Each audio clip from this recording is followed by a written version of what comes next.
ఆమేన్, హల్లెలూయా. ఏం చేశాడంటే దేవుడు కనుగొన్నాడు. ఇందాక అడిగాను,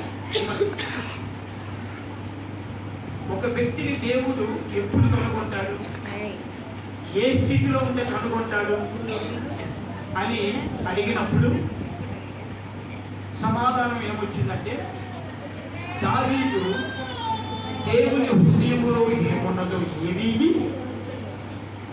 దాని ప్రకారం చేయువాడు దావీదు. దేవునికి స్తోత్రం.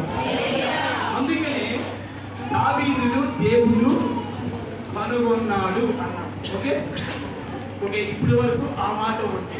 అయితే బాగా వినండి, దావీదు ఎక్కడుంటే కనుగొన్నాడు? ఇది రెండవ మాట. హల్లెలూయా. మొదట దావీదుని దేవుడు కనుగొనడానికి మూల కారణం ఏంటంట? దావీదు దేవుని హృదయమును ఎరిగి దాని ప్రకారం నడిచేవాడు కాబట్టి దేవుడు కనుగొన్నాడు. One point.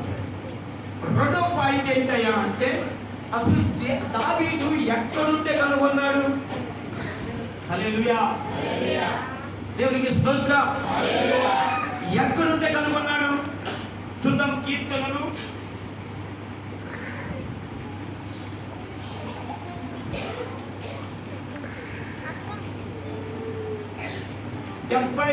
78వ అధ్యాయము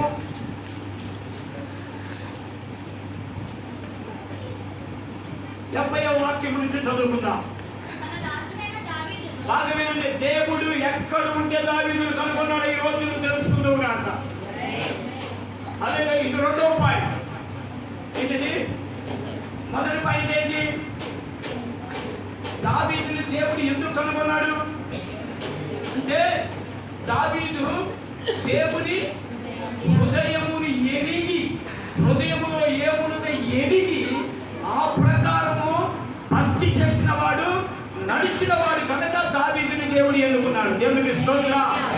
దావీదును కనుగొన్నాడు దేవుడు. దేవునికి మహిమ కలుగును గాక. ఇప్పుడు రెండవ పాయింట్ లోకి వస్తున్నాం. దేవునికి స్తోత్రం.